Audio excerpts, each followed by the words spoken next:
alingeti alobaki boye na Top Congo soki asali ba enquête na ya IGF primaire nango ezaka réservé na chef de l'État et chef de l'État mutu a décidaka oye que na justice toté ça alingeti na Top Congo. Argentine doit mettre dans sa tête que ici ce n'est pas Yumbi. La ville de Kinshasa n'est pas Yumbi. OK. Que moto robima mokonzi mboka na ba député ba robima ba réellement au peuple a poni. Yo yeka na masangu ya ofele pete militaire. C'est l'unique pays au monde où ba otek la militaire bilo. Antiningo bila na website.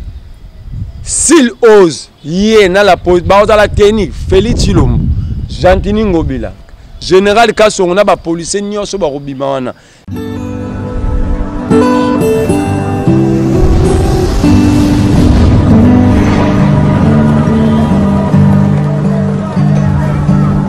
Voilà, bana Congo na pesi mbote encore une fois bandeko balandaka Dosta télévision, ba fidèle à Dosta télévision ata likolo yi ndito pe mbule beti makasi.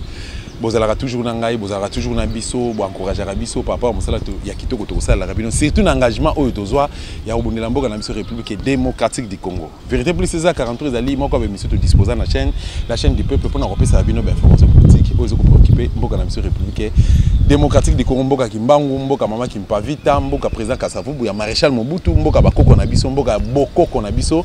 Na pesi mbote na staff à Dosta TV oeza na Dubai, wana osala lision na Billy Soukami na sala lision et pas ya semeki na biso ndoko na biso pa moi si madame Ariette na pesi mbote na staff tout ya Dosta télévision na bosanité papi Ilunga kulutu na ngai à partir ya France na pesi mbote na madame Mamisa na bosanité partenaire officiel à Dosta télévision madame Catherine Engwanda ba ngala à partir des États-Unis d'Amérique na zana plateau na ngai na Merlin Vuvu azali moka ba combattre liberté et République démocratique du Congo na yende tenito solo là par rapport à l'actualité politique zo kutumisa mboka na biso République démocratique du Congo yo ozali bako kolanda émission oyo aimer partager commenter et aussi biso plaisir makasi kasi na ba commentaire ya kofinga nde temps mususu bo moto e kozala raté mais so ezana ngona ngamba bataliba to mesana na bango Merlin Vuvu mbote na yo mbote ndeko Dosta mbote na balanyoso ya itando na yo pe na pesi mbote particulièrement ndenge yo pesi na mama Catherine Kati Engwanda na partir des États-Unis.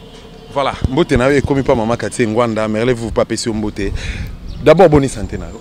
Santé zali pena malamu te parce que yebi ke tango moto eza na kimia te moyen nzoto eza malamu eza te yebi ke naza na clandestinité na yebi ke bato bakobenga yo bakotuna yo okutane ndenge nini soki na ndimi na ya po na yebi résistance na yo na yebi fox na yo na bite na koluka na bima po soki pe na lobi te moyen bato bayeba babelela eza te bako menacer ngai na cause ya ba plainte ngai nde mofundi yango nde raison oyo e rendre yo malade te malade te ke nzoto na kende hôpital tango moral eza na place te okomona ke bandeko ba constater même na sensibilisation pour na marche na participer penate parce que il fallait qu'il na batama na mboka oyo babengi état de droit mutu azo batama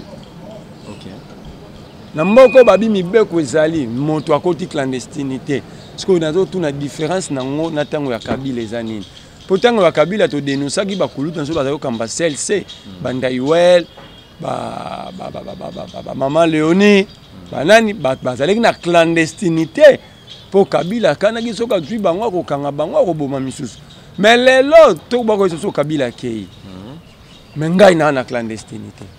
Est-ce que vous pouvez raison il y a likambo oyo memio na clandestinité donc moi au monde a libota na yo ezalité okima même mbeto na yo pesa biso raison likambo memio na clandestinité mobeko li konzi et pesi biso ningisa et pesi kongomani nyonso ndingisa ya ko dénoncer ezali ngai te na lobi mobeko li konzi et lobi tous les Congolais ont le droit de dénoncer le mal.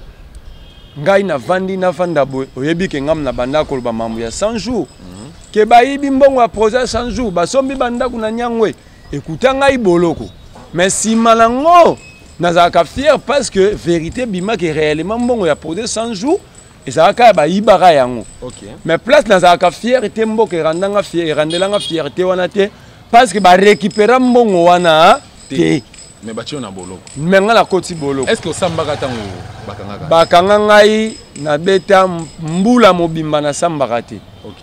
Na sambaka ka 2 semaines pe na eko bima. Et lelo ba Vital Kamerhe bakanga ma ba reconnaître que bazwa mbongo wana réellement que nga mamna denosaka na zaka na raison. Si aujourd'hui je mets Vital Kamerhe mobimba banda ko na lobaki ya nyango eza na kati. Mais souci pas c'est nangeza ti lelo bato wana tout bakanga ma na faire 100 jours, personne a remboursé l'argent du peuple conformément à la loi. Na tie wana mopanzi. Na vandi lisuka nde na saka banquette nanga. Na eko komona ke madame Akasia Bandumbula Mbongo na Gilles Alingate na Célestin tweet baïba 12 millions de dollars, il y a des côtes pétrolières. 12 millions de dollars, il faut rappeler qu'avec précision que Madame Akasia Azakina ni Gilles Azakina ainsi de suite. Akasia Azaki ministre de l'économie nationale. Na gouvernement Ilunga Lukamba. D'accord. Gilles Alingeti Azalaki directeur de cabinet adjoint Otobenga Direkaba. Il y a Akasia. Okay. Fort malheureusement au monde mafia, toujours arrêté. Pourtant, organisation et cabinet ministre Gilles Alingeti Azate, Joseph Voto Azate. Na mitu na kamotuna liboso po mona mafia wana. Alingeti na Voto na misusu wana bazako futama. Joseph Voto o apimeka ko explicite. Voto o ya ceci ya canal qui. OK. La canal c'est un fonctionnaire, il y a l'état la ministère ya économie. Tout à fait. Et azaki na ba lien de parité et de familiarité na madame Akasia. Comme toujours, comme on conduit famille Mobimba, au même. Et Batouana, bazana repris, na arrêté, je l'ai arrêté chez moi. Je l'ai arrêté, Bazate. Il y a des éléments dans le Bawate, au fond, gardant comme élément de preuve devant le procureur. Mais le bas est important. C'est important, Babimisa 12 millions, na convoqué. L'État, tant à Moussé en 1998, tant Moussé a eu un problème dans la communauté internationale, la guerre éclatée, tout le génocide. Moussé a instauré un système qui habite au pétrole et matin, dans l'essence, le roi et matin. Pour impacter ma casse na vie sociale à peuple, à 5 ministres à hydrocarbures à l'époque, ça a arrêté, mais subventionné les pétroliers. Les pétroliers, c'était la société productive, Total, Benjen, Kobil. Il faut pas subventionner bon parce que tant qu'on produit, ça va transport, tout va matisi peuple a souffrir. Et l'État va évaluer combien il faut pas payer ça par exemple la montée exacte. Bah tali perd tout sali par rapport à yani noana selon consommation va payer si bon. Et par quel miracle tu se retrouves arrêter dans le ministère hydrocarbures compagnie se retrouver dans le ministère économie. OK. Et le ministère économie dans le cas problème de quoi faire il y a 15 millions. Affaire à 15 millions, il pas même pétrole. Ezaki na kati wana. Kaka yango. Procureur appelle ça raison moi habité tolande la batouana te pour moto porter plainte moto dénoncer officiellement les azati. Tant wala zaki 2019. Parce qu'on a 2020 Akasia na Gilles Alingeti na Baikiri na bango ba Célestin tweet et babimisi 12 millions de dollars. 12 millions de dollars équivaut à 15% à 80 millions ba pesa comme des cotes. Question liboso ba Congolais il faut ba tuna. Ba subventionnaka pour ba matisa te alote pour peuple à souffrir. Mais les lois dans le monde entier ça fait 2 ans baril à pétrole les en assez. Est-ce que tu as subventionné bango pour quelle raison? Parce que bango il faut pas quitter ça. Parce que le baril est en assez. Au lieu bango ba quitter ça, tu dois garder quand tu peux ça bango. Ba garder bon on a pas ni pour comme copie ya mafia. Tu peux ça bino besoin c'est 15% comme rétrocommission. 15 millions que c'est 15% ya mbongo e bimaki. 12 millions na oloba eza 15% à 80 millions. OK. Tu vas repérer mon retour comme ça. Société nini a sali perte. N'a pas exemple Total a sali perte. L'État comme yo aider biso peuple à souffrir, to fouti yo perte na yo. Ce qu'on appelle les sociétés là za na mbongo au kabela ba ministre. Et au Félix Tshisekedi a bengaka rétrocommission. Ouais légalisaka. Ouais légalisaka. Or chez nous on appelle ça COP. La rétrocommission est condamnable dans l'article 145 du code pénal congolais. C'est assimilé na détournement, na corruption. Donc cela veut dire que comme ils légalité, l'article 145 du code pénal congolais est clair. Je dis bien l'article 145 du code pénal est clair. Dans la rétrocommission, la corruption, le détournement est la même chose. C'est quoi constitué l'élément? Quand on a vu l'élément, on a dit ah, dans le bateau, procureur kuta intimidaka biso soko yeba à l'époque akomaka lettre mo alobi moto moko te aloba mamba 15 millions jusqu'à nouvel ordre jusqu'à ce que la justice va rendre public ba résultat ba enquête ne banda loba Tilelo 3 ans et ba muta signé un document c'est l'actuel procureur général Victor Mumba na tawana azaki premier avocat général de la République azaki sima ya procureur Kabange Numbi. Tant que l'état des droits, est-ce que l'état des droits bazo kanga batu mutola ba interpeller été est-ce que ba interpeller maman na za na simana ye ba interpeller mututé et au lieu ba benga bango to samba ngam na dénoncer na justice ngam na salle plainte et puis je n'ai pas refusé j'ai réécrit au procureur n'a dit que pourquoi plainte na tcha na cabinet na yo si lelo au salle la rayango té subitement c'est moi qui subis des menaces.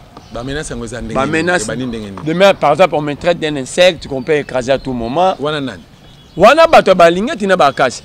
Babi kenga za insecte bako écraser à tout moment. Mais je leur dis dans le message que moko websa bango. Moi la mort, personne a la force de fuir la mort. Donc koko bomano ngai. C'est ça qui destin. Ko bom na okufa na liwa wana na rokima yango te ata na kimi on a na pays nini ezwanga na forme. Tout à fait. Mais bato ba mimone ba na capacité au sala ba bilogo bino bo sala le roka cha bato en clandestinité ya mato ba lelo à l'étranger monsieur ba mal à l'aise ba lo ba Chadar avait crié on peut pas nous intimider mais lelo Chadar a lo ba sous-souté Kalev est à l'extérieur John Numbi à l'extérieur ils ont fui le Congo ezaki ya bango o ezaki yo ndeko do ça so bimi John Numbi abi dit joie boire kai kuna mais lelo bato wana batiki Congo ba za menacer les bato na web sa bango. Pourquoi biso ba Congo to se servaraté na ozo les pas voisin parce que le pouvoir est ici là les to comprendre que ba John Numbi bazo qui ma pouvoir ici là bino peut pouvoir aussi là un jour est-ce que vous continuez à menacer ba mais tôt ou tard vous allez répondre parce que ngasi na déposer plainte et puis plainte la déposer en kaka tetam su ba okanisa awa ba menacer nga cette plainte na déposer même na parquet national financier il y a Paris contre le multinational et les personnalités impliqué na kati ki moyibi wana ba multinational na funda Robank Socir Total Sep Congo Kobil Engen toutes les sociétés multinationales parce que la majorité des sociétés européennes et françaises na même bango na parquet national financier parce que je crois au moins là-bas il y a l'état des droits il y a le respect des textes il y aura quelque chose qui va être fait. Donc, à Tassogi, tout fait en République démocratique. Ça perd. Ça perd. Je l'ai dit clairement que vous êtes en train de passer votre temps inutilement. Bon, moi, confidence entre Ngana Merle, vous. Admettons que Lelo, Batono Bengio. Pour Batono Baba collaborateur à Chilo. Bengio, Babi Keno Merle, Yaka Fanda Nanoana. Tu comprends des démarches, ils ont des démarches à solo, tout ça, mais tu as quand même tout le monde vu, parce que tu as un bon langage, Mboka faut décoller. Paquet na oyango on est la confidence entre ngana batu ba yokate paquet na oyango réaction les amis si ko ngai na zanani pona longola mobeko yo eloko mobeko achi bango ba binde ba longola lango te ngala lingi ba ben na biso état des droits moi je veux que les droits soient dits. OK bon donc ça dit na repesa bango mais yo ba confidence moi on appelle un message solennel. Donc ne me cherchez même pas. Les rendez-vous est pris devant le procureur général de la République. Si vous nani yozo reconnaître ba osalo ba appel ba osala mo ba semblant ya ko ba ironie ironie ya ko benga yo ba tout non que c'est pas ba communicateur ya Gilles Lingeti moi ebi déjà bango. Je suis pas ici pour faire leur publicité. Ba ça ba c'est journaliste ba comment ba communicateur pas Lingeti. Ba robenga nga tête ko kutana moi je ngala kutana no poto san. Depuis mon colonie ni ngai na kutana Lingeti mona zabu. Si lelo na mona Lingeti na TV. OK. Bato ba benganga na mona na TV. Alors le rendez-vous est pris. La Constitution me donne le droit de dénoncer. J'ai utilisé le droit constitutionnel. Na tuna ki vie à mon tout. J'ai dit la Constitution me donne ces droits. Tant que peuple, tant que citoyen, je dois l'exercer. Le goza na élément frappé. Na frappé té. Na bi peut-être que bato ala so ba ke kuna ba kanga bango ngala procureur té. Mais ngala ke pas procureur comme justice te randaka bato et randaka justice na kona mboka. Et puis ça battre la mboka et protéger ba citoyen. Na ye kuna na si procureur té ala ni kanda na nango yango. Yango na komeli yo comme aux la recherche parce que le procureur est à la recherche des infractions. Comme yo musa nous a ko luka bato bazo buka mibeko. Bato ba buki mibeko. Mais ngala za expert te pone ba réellement ba buki toté. Mais j'ai le sentiment que Babouki n'a pas na yo. Yo yebisa biso. Babouki to, Babouki te. Na procureur silence radio. Merci beaucoup mon Mboka. Attends, hello Moko. Oui. J'ai écrit officiellement na président de la République. 3 lettres. Lettres na sanctionné plainte en annexe na tini. Pour na bah il lui a accusé de réception. Nazu ngamom na keti ganti na service courrier. OK. Ba accusé réception. Nous allons organiser une émission spéciale. Si par la fin de cette semaine, dans le document, tout je vais montrer. J'ai saisi le chef de l'État 3 fois.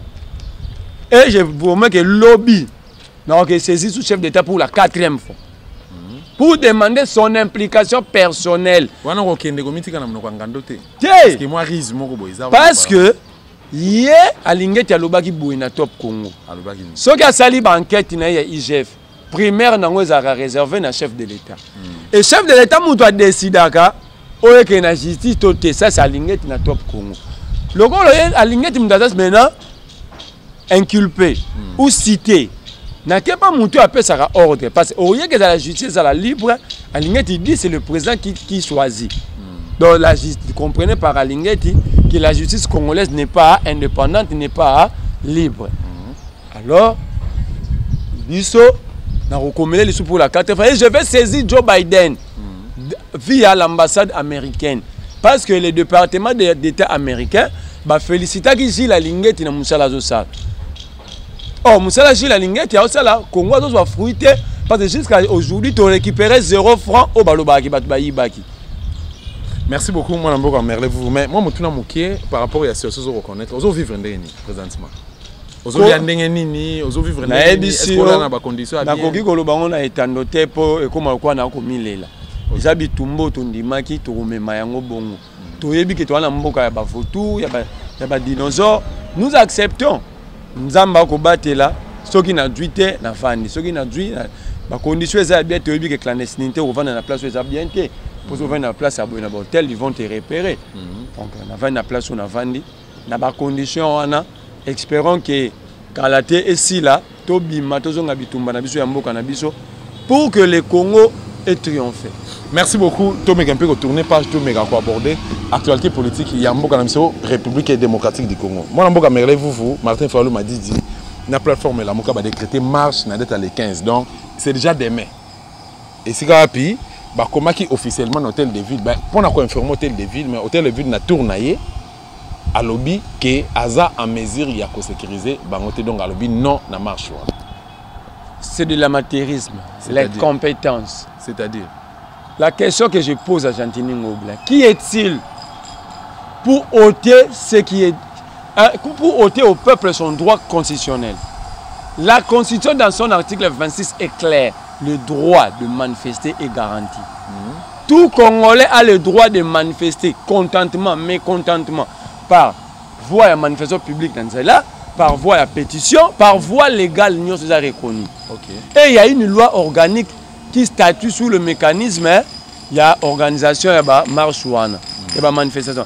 Alors Gentini se réveille bon matin, il dit que activité. Qui lui demande de prendre l'acte? Mais ça la liaison la décision à Félix Alobi qui est vie dossier Covid-19 à l'ingé mais Covid-19 Dadjou a qui concert na charte samedi Dadjou a joué un concert, nous a livré un concert devant plus de 5000 Congolais. Donc Gentini a commis un microscope avec un bureau et il y a un concert coronavirus et raté. Donc il contrôle la propagation à partir de l'hôtel. On a vu aussi JBMP na pona sunga. On a vu bandero les a partout ba wera ba robeta na ba chetemba ba nan ba robeta wa. Donc Gentini n'a pas fait un hôtel de ville. Ceux qui confient robeta na chetemba Gentini a tel un microscope dans hôtel de ville que a corona propagation coronavirus royati. Mais quand le peuple veut manifester son droit à lui coronavirus, Mbosoko a mis plus de 3000 personnes à Kanlouka. Gentini était où pour dire à Mbosso que propagation coronavirus? Il était où? Mais la force reste à la loi, à l'autorité. Mais ceux qui ont le non. L'autorité, nous tous, l'article 5 est clair de la Constitution. Tout Congolais est égaux devant la loi. Qui est maintenant Gentini? À part être gouverneur, je respecte. Je prends acte, il est gouverneur, c'est une autorité du pays. Mais par rapport à l'article 5 de la Constitution, il est qui? ndenge ozomonela bandeko na biso ya Lamuka na Martin Fayulu Madidi bango bazo tenir moi naza ko encourager bango à 2000%, même à 1 million de pourcents. Si il faut pas bima na baba, c'est leur droit. Bango pe ba moni ba soutenir ba institution. Ba pour un jour na bango ba bima, je vais les soutenir, c'est un droit. Bango na ngambo ya IDPS to moni Steve Mbika et bango ba lobby qui ba marcher pe lobby. Moi je suis pas contre. Ba soutenir ba action ya président na bango. Moi je suis pas président na bango fait. Moi je suis que simple congolais, on a robot to la ba congolais sous droit na bango te garanti na constitution. Mais banani bakomaki mamba marche liboso c'est Lamuka. C'est au gouverneur de dire à ces gens-là reportez vos manifestations. Laissez d'abord Lamuka de se jouir na droit na bango constitutionnel. Après bino pe jouir pour éviter le frontal. Tant que Gentini a autorisé bango ba marcher au bout de Lamuka, quand Lamuka va utiliser l'article 26 de la constitution 5 à Kitina Nzela et qu'il y a frontal les responsables aux Anani. Il y a une question autour de Gentini. Parce qu'un Gentini doit mettre dans sa tête que ici ce n'est pas Yumbi. La ville de Kinshasa n'est pas Yumbi. Ok. S'il croit qu'il va provoquer un incident frontal et Salamanzela entre les Congolais vont s'entretuer entre Bango. Parce qu'il y a mon Arabongo bien, il sera tenu pour responsable. Cette fois-ci, nous n'allons pas le laisser. S'il y a des morts, nous allons porter plainte jusqu'aux... Je vous dis, même moi-même, je vais organiser, ça la conseil d'avocats, nous allons saisir les instances internationales. Et on va la considérer comme crime contre l'humanité. Tout le monde a dit Chilombo, na kantia chaki kotika ba masala na cantine populaire mais ba betela ntango makasi. To lo balelo ke no Chilombo a répondre na rendez-vous il y a les peuples d'abord. Le peuple d'abord selon yo za mon pantona rotu no moto des années. Des années. D'abord motoni na liaka na insécurité. Relié à l'insécurité. Rendez-vous à le peuple d'abord, c'est un salaire décent. Fouta moutou bien. Moto zo musala zo fouta ma bien. Ndenge batie ba cantine wana militaire. Ngai na ko na mbinza. To la lia ta ba 400 fois tanga mobutu na ba cantine wana na kanchati. Donc ça nouveauté té, ça action té, c'est rien, c'est un acte normal. Pour tout le monde, le peuple d'abord est banni, n'a pas militaire. Soldats Ouarada, vous combien? Soldats Ouarada, 60 $. Salaire militaire, c'est combien? 120 000 francs. J'ai parlé avec une femme militaire, m'a dit d'ailleurs, tu as payé $, tu as toi nonande. Ça, c'est le peuple d'abord. Non, ça dit, prof Moro à l'université, on a autant à la peine, à Ebisanga, à Dopia Bisso biologie. Abi, Soromoni Batou. Ba réduire bango na rolia moni mo mobali par exemple ba réduire na sexe na rolia azande mona niama po niama pe lukaka rolia na sexe parce que yo mutu ba réduire yoga na masangu na fufu mais ba botolio ba droit nyonso okoko déclarer salaire na yote ba rocho na ndako ya malwa muté ba ko tangisa bano na école malonga te wana place à reçoit soins médicaux te wana loro te ba réduire yoga na fufu. Donc en fait, on a demandé nyamo bakangi singananda kumukona ke nosombele ba fufu a eli a lesi. Donner est bo pesa bango biloko kolia bo d'abord bo pesi bango te za cantine te parce que bo te que la bango na sac na 18 000. Vous vendez à ceux qui sont mal payés. Ba pesi bango te besoin to lo ba ke Félix Chilombo a pesi ba soda ba masango te.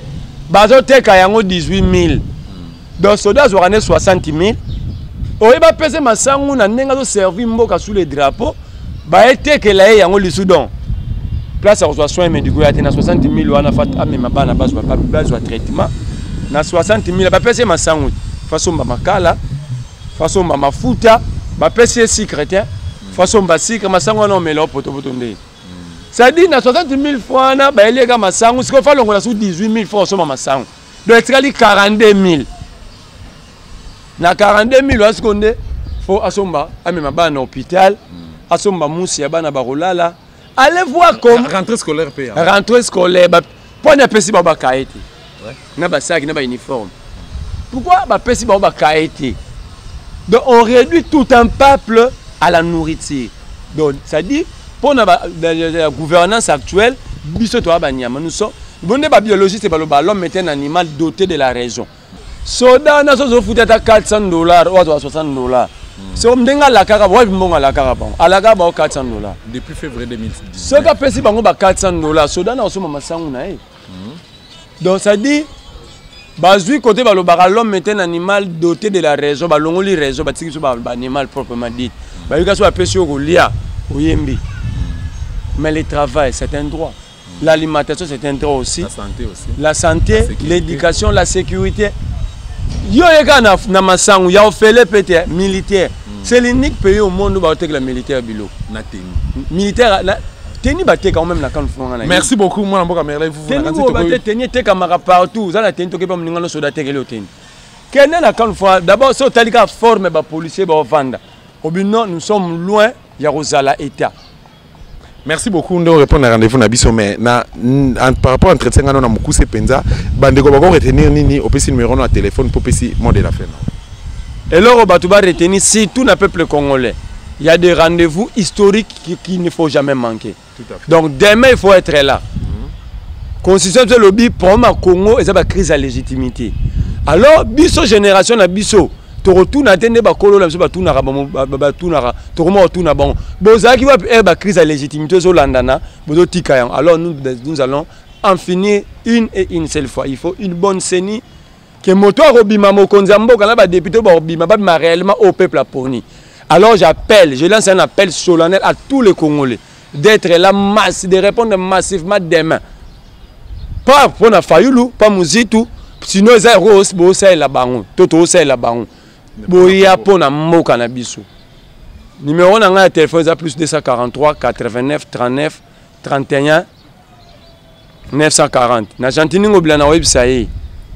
S'il ose yé na la pose ba la technique Félix Chilombo. Gentini ngobila. Général Kassonga ba policier nyoso ba robima wana.